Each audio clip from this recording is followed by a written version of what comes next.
if you're dealing with foot and Achilles pain, and maybe you've tried stretching, maybe you've tried insoles in your shoes, or maybe you've tried rest, in this video we're actually going to explain why none of those things are working and actually give you some real advice that's going to help fix your injury in the long term, but also just help improve your performance and longevity by improving your mobility, your strength, and your confidence. So let's jump into these questions. I've got 10 questions from Instagram mainly, and some from WhatsApp as well that people have messaged me. So first one, why does Achilles and foot pain keep coming back even after I've been resting or stretching?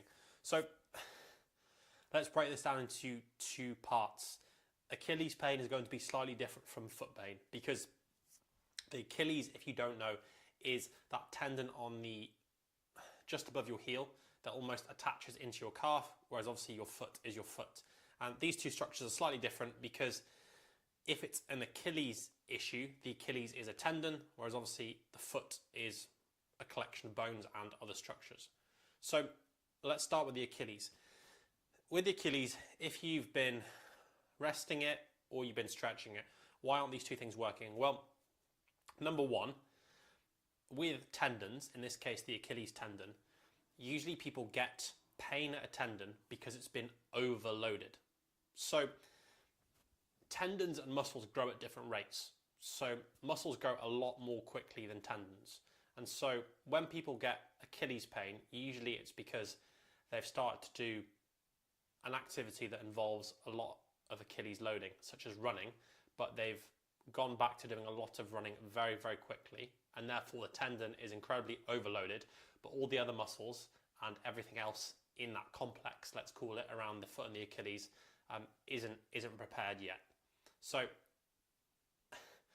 if you just rest or stretch your Achilles, stretching isn't going to do anything because it's not changing the load on the Achilles, and resting isn't going to do anything because it's having the opposite effect and you're not loading the Achilles at all. So you want to find a middle ground where we're loading the Achilles a little bit, and alongside that we're also doing some rehab work where we're looking to improve movement at the foot and the ankle and the Achilles, and improve some strength at your calves and just your general lower limb, how that functions all together when you want to get back to running.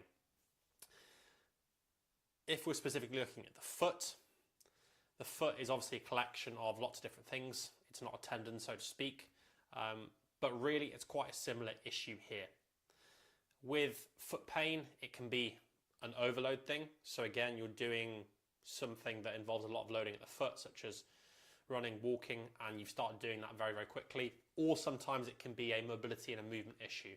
And a lot of the time it's more likely to be this. So resting isn't fixing that, because obviously it's not improving your foot mobility and just getting everything moving. If we've got a stiff foot, we need to make it less stiff. And stretching will give you some short-term pain relief for the foot, but it's not going to fix the underlying issue, which is actually getting your foot to move how it should do in gait, which is how we are designed to walk and run. That's the first question. A little bit long on that. I do apologise. What are the most common mistakes people make when trying to fix foot or Achilles pain? I think the biggest mistake people make is, from what I see, is number one, everyone does calf raises for Achilles pain, and some people get really good results with that, other people don't. I think the main mistake there is a lot of people just aren't loading their calf raises heavy enough. So you'll see people do calf raises for 15, 20, even 30 reps, whereas if you actually think about how much force the calf can produce, you need to be training it in a much lower rep range. So usually once I can get rid of Achilles pain with isometric holds, with a calf raise where we're just holding one position, then I will load them up quite heavy on the calf raises. Usually one straight knee calf raise a week, 3 sets of 4 to 5 reps, and then a bent knee calf raise once a week, 3 sets of 4 to 5 reps, working really, really hard. And that's actually going to train the calf and grow it properly instead of training it in an ultra high rep range. And the same thing applies to any other muscle group in the legs, but we just, for some reason, we do ultra high reps with calves where we shouldn't be. Where we don't, obviously, if you're doing like heavy quad extensions, heavy squats, heavy deadlifts for quads, hamstrings, glutes, we do a much lower rep range, which we should be doing for the calves. That's probably the biggest mistake I see people make when trying to fix foot or Achilles pain. How can I, number 3, how can I tell if my Achilles is inflamed, my tendon is the issue, or just tight? So usually with the Achilles, it is a tendon issue. It's not really inflamed or it's not tight. The tendon is designed to react and absorb load, obviously, as you're hitting the ground, and then it'll react as a kind of byproduct of that. And so usually it's a tendon issue at the Achilles. And as I spoke about with question 1, it's a case of gradually backing off the activity that was aggravating it, so decreasing your running volume and improving mobility, how the foot interacts with the ground, and a lot of calf and lower body strength. Do shoes, insoles, or orthotics really help? So no, in my experience, especially in the long term, they can actually do a lot more harm than good. And the reason for this is because if you've been to get your running gait analysed at like a running shoe shop with one of those machines, then they'll either tell you that you're like over supinating, you're over pronating, and then in order to compensate that, you'll get a shoe with some insoles in that will almost like just keep your foot in one position. So for example, if you've got very, very flat feet, what they'll do is they'll give you an arch to kind of like create an artificial arch to make you have less flat feet. The reason this isn't great is because the foot is just designed to move into these different positions. So no position is good or bad. So like if someone has flat feet, that's not necessarily a bad thing. I would just coach that person to be able to supinate, which is to create more of an arch, and then pronate, which is to close that arch. So to be able to access both positions instead of just shoving a orthotic in there and keeping them in one position, because that will just create a very, very stiff foot. A great example is, imagine at your knee, if you could only, you were never allowed to fully straighten your knee. It would get quite sore, it'd get quite irritable because you're not taking it through its full range of motion. And really orthotics are just preventing that at the foot. So yeah, that's what I would say to that. Number 5, what are simple tests I can do at home to assess my foot and Achilles strength or mobility? Good question. So the first one you can do is just a simple straight leg calf raise, single leg straight leg calf raise from the floor with wall support. So just support the wall with your hands, straight leg, just moving up and down, single leg calf raise, and aim to see if you can do 30 reps on each side. That's always a good benchmark, obviously pain-free. That's quite a nice little capacity test you can use with people, and you can compare side to side. Another good one you can do is a calf bridge. This is going to be a little bit more difficult to explain on here, but I'll do my best. So you lie on your back, you have your knees bent and your feet flat on the floor, and then you gently tuck your pelvis so your lower back is flat into the floor. You lift your hips half a centimetre off the floor, and then once you've done that, then you lift your heels credit card distance off the floor, and then you hold this position. So in this position, your calves will be working like really, really hard. Then you can try take one leg off and hold that for as long as possible, and work up to try doing like 30 to 45 seconds on each side. So that's a calf bridge. And that can be another nice one. Which exercises actually help and which make Achilles pain worse? So as I was talking about, I think high rep calf raises can actually make your Achilles pain worse because they can just irritate it and they're not actually getting the calf strong enough. Stretching can also irritate the Achilles because it's not reducing the load on it and it's not building strength in the area. And yeah, those are the main two I would say make it worse. Ones that actually help, I've already mentioned there. Heavy calf training when you're able to tolerate it. Before that, it would just be heavy isometrics. So with a calf raise, if you get imagine this is a barbell, sorry, not a barbell, a plate, and then you'd have your heel just hanging off. So you'd have half your foot on, half it off, and then an isometric would just be holding in this position for 45 seconds with a heavy weight. So loading the calf isometrically, and then once you can tolerate that, then moving into heavy calf raises.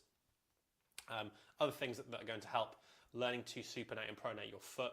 So learning to essentially go from heel pressure to midfoot pressure and learn to close and open arches at the foot. They're the big ones.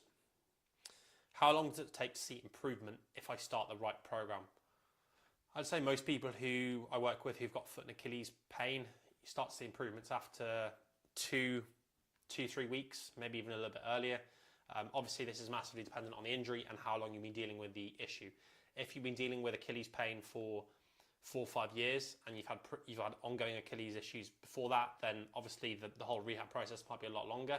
But if your Achilles has just flared up and it's only been 2-3 weeks, then we might only be working together, or I would only be working with someone for kind of maybe 8 to 10 weeks. Can I train and lift weights while rehabbing my Achilles/foot? Do I need to stop completely? So in terms of lower body stuff, you can still do a lot of single leg work. You can obviously still do a lot of hip hinging for your glutes. You can still do a lot of hamstring work. And then obviously the other thing you'll be doing is calf raises when you can tolerate that in terms of heavy weights, and maybe some plyometrics as well further down the line. So yeah, I don't think weights is a bad thing. I would just incorporate it into the program. And outside of your specific Achilles rehab, single leg work, you can't go wrong with Bulgarian split squats for like a single leg exercise, short split squats, lunge clocks, curtsy lunges, hip hinges, single leg hamstring curls. All these things on machines are really, really good to just build general lower body strength. Why do some people improve quickly while others struggle for months? So I think I answered this question, how long does it take to see improvement? I think it's the same question.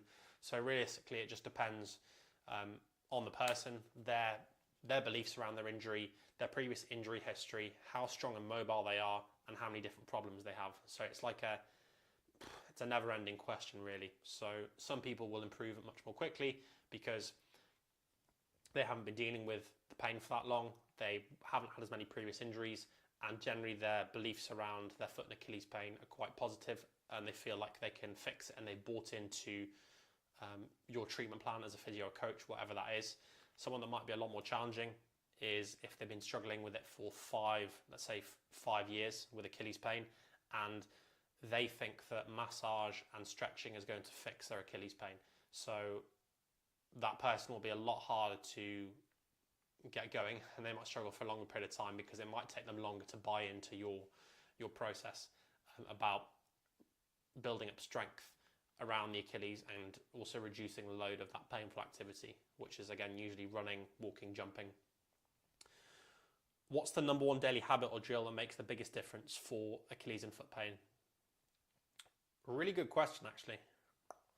I would probably say a pronation drill, pronation and supination drill. So learning to open your arch and learning to close your arch as you bend your knee. So if you think about that your arch should be open as your knee is straight, and then as you bend your knee or try to push your knee forward almost to the middle of your foot or nearly over your toes, then you should be closing your arch. Understanding this foot pressure is just going to help massively in terms of getting all the right muscles working, and it will translate really well to better running as well. So that's probably the number one daily habit because it requires a few minutes a day, and it's probably going to make the biggest difference. Check out my other YouTube videos because I have got videos on the specific pronation drill, because obviously I can only describe it here and can't run